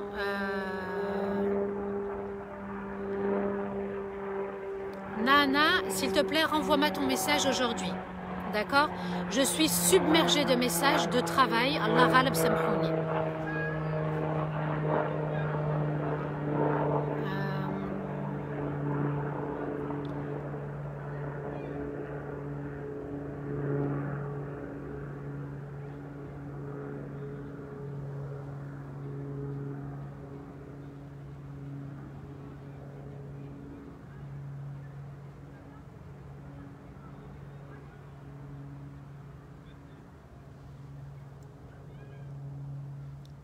Oui, l'arbre est beau, machallah, derrière moi.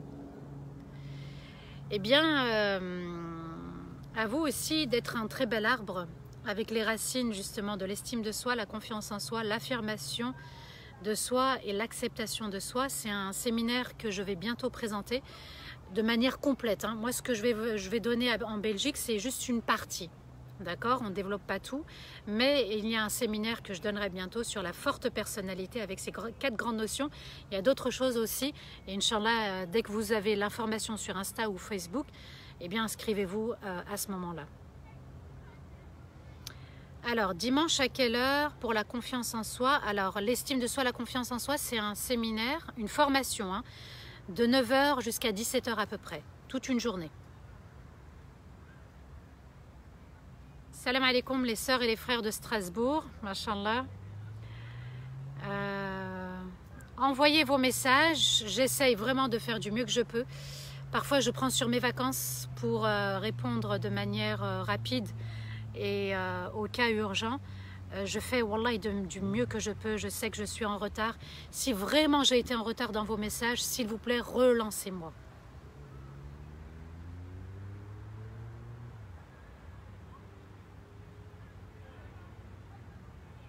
Wa alaykoum salam wa rahmatullahi ta'ala wa barakatuh.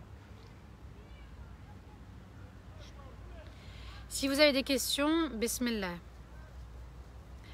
Alors, ceux qui me connaissent, s'il vous plaît, mettez mon nom et mon prénom, Samah bint Abdel Azim. Vous allez sur mon compte Facebook, Samah, S-A-M-A-H, plus loin Bint, B-I-N-T, plus loin Abdel Azim. Vous allez me trouver, il y a ma photo, vous allez me reconnaître, et puis à ce moment-là, vous avez toutes les informations, tout ce que je poste, vous le retrouvez, mon compte est public, donc vous pouvez y avoir accès. Je travaille de nuit de 21 h à 7 h du matin, et c'est pour moi, alors, c'est sûr pour moi de prier correctement au boulot, comment faire? Je n'ai pas compris. Explique s'il te plaît.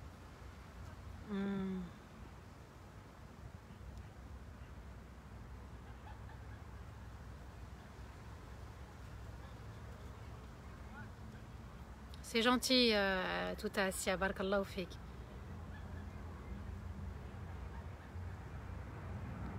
Oui, qu'Allah apporte la guérison à notre frère Khaled et son épouse Fatima et sa famille touchée par le Covid, Amin. Je vois pas de qui tu parles, Orti, à Lyon 3.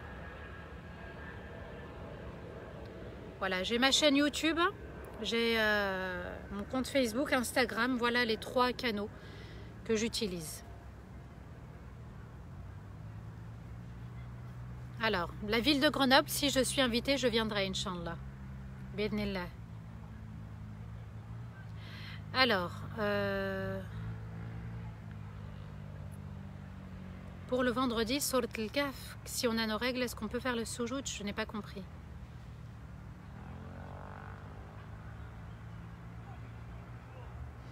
Les infos sont sur mon compte Facebook et Instagram. Allez sur Instagram, dès que je poste quelque chose, vous avez une notification de ma part. C'est plus simple pour vous, je pense.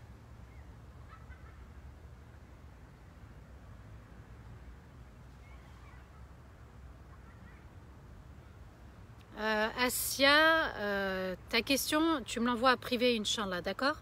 Envoie-la moi en privé, j'y répondrai, bi'idhnillah. Tu me mets salat, tu m'écris aujourd'hui salat urgent et je te répondrai, bi'idhnillah. Alors, quand est-ce que tu viens à Paris? Pour l'instant, c'est un petit peu difficile. J'ai eu la chance pour la Belgique avec mon frère Abed. Quand l'opportunité se présentera, je devais y aller en juillet et août, mais il y a le semi-déconfinement. Alhamdulillah, si c'est faisable, je viendrai, bi'idhnillah.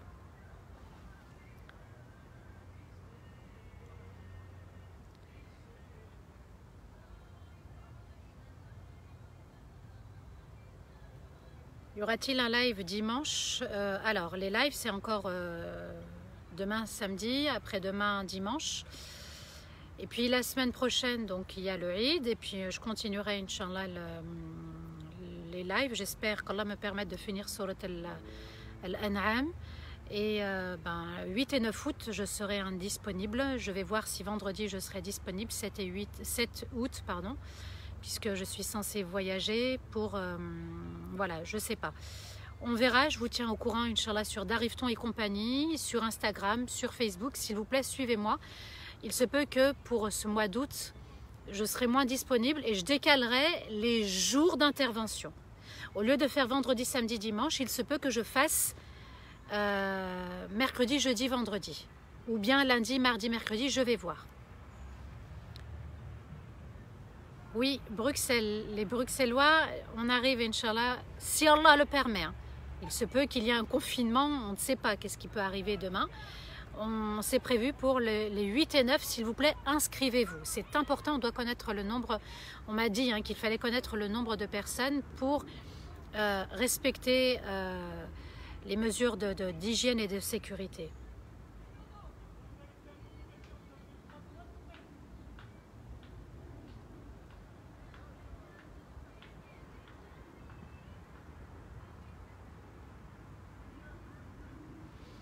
Comment bien profiter de Dhul Hajjah?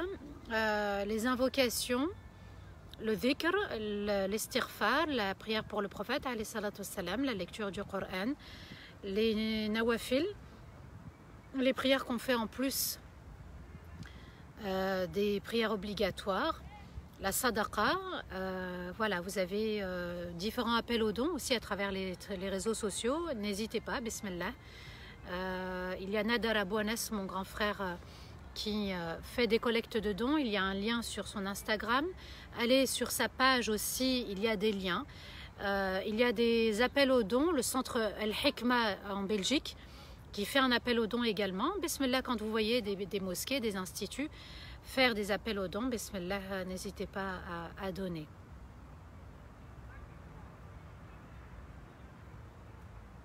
C'est gentil, Ibrahim, barakallahu fik.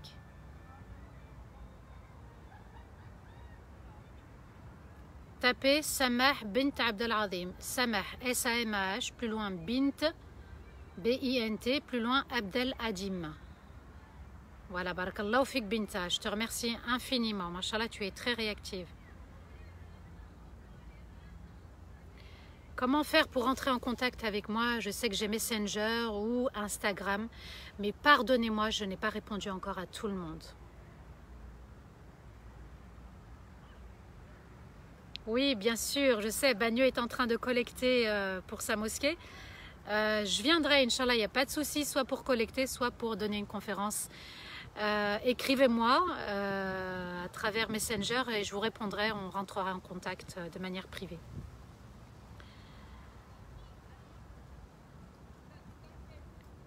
Ce n'est pas Salah, c'est Samah avec un M. Le séminaire, on ne peut pas le suivre en ligne, il sera fait de manière privée. Ça sera dans une salle de manière privée.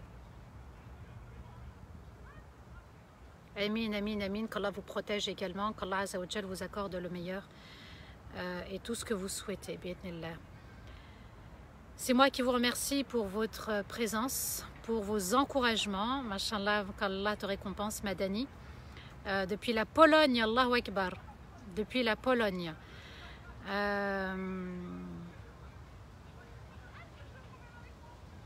Je poserai la question si on peut le suivre en ligne, mais ça sera payant parce qu'on intervient vraiment, vraiment en faveur des orphelins et je ne peux pas être injuste, c'est-à-dire certains payent et puis d'autres suivent en ligne. Vous voyez ce que je veux dire? Si c'est possible de le faire en ligne, mais qu'il y ait une inscription, là je vais voir, Inch'Allah, avec l'équipe. Voilà.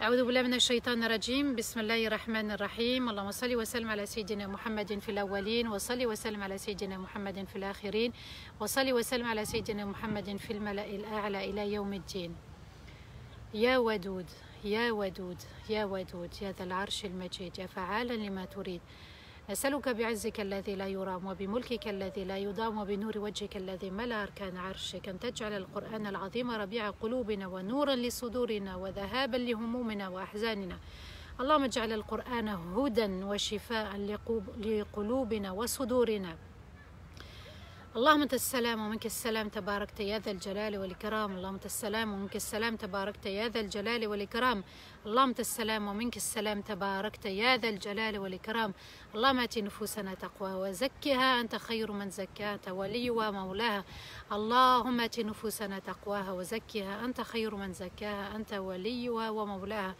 اللهم ارزقنا الإخلاص في القول والعمل اللهم ارزقنا الإخلاص في القول والعمل اللهم ارزقنا الإخلاص في القول والعمل اللهم اجعلنا من عبادك المؤمنين الصادقين الخاشعين الذاكرين التائبين المتصدقين اللهم اجعلنا من عبادك الذين أحببتهم اللهم نسألك حبك وحب من يحبك وحب العمل الذي يقربنا إلى حبك وحب نبيك محمد صلى الله عليه وسلم اللهم لا إله إلا أنت ولا حول ولا قوة إلا بك أنت العلي الكبير أنت الحليم العظيم أنت رب السماوات ورب الأرض ورب العرش العظيم اغفر لنا ذنوبنا اللهم إنك عفو تحب العفو فاعف عنا اللهم إنك عفو تحب العفو فاعف عنا اللهم إنك عفو تحب العفو فاعف عنا ونسألك الفردوس الأعلى يا إلهنا يا ربنا نسألك الفردوس الأعلى يا رحيم يا رحمن اللهم برحمتك التي وسعت كل شيء ارحم والدينا ووالدي والدينا وجميع المسلمين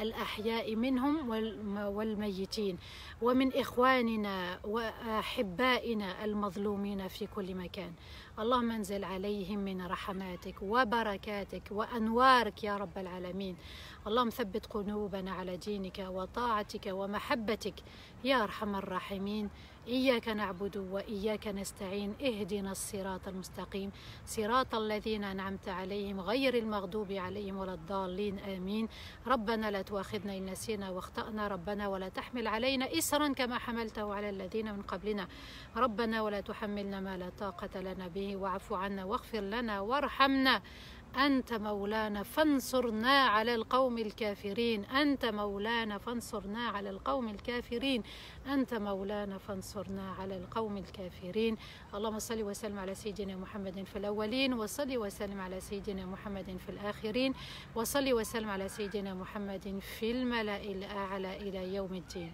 سبحان ربك رب العزة عما يصفون وسلام على المرسلين والحمد لله رب العالمين. Amin ya Rab. À demain, je vous le souhaite. On se voit demain, Inch'Allah, à 15h dans un direct avec la continuité, la suite de Surat Al-An'am, les bestiaux. Qu'Allah vous aide, vous protège, qu'Allah Azza wa Jal vous accorde le meilleur toujours et qu'il nous permette de toujours comprendre le Coran et faire partie de ces serviteurs qui aspirent à aimer le Coran, à l'appliquer et à donner le meilleur de soi-même. À demain, Inch'Allah, 15h. Wassalamu alaikum wa rahmatullahi ta'ala wa barakatuh.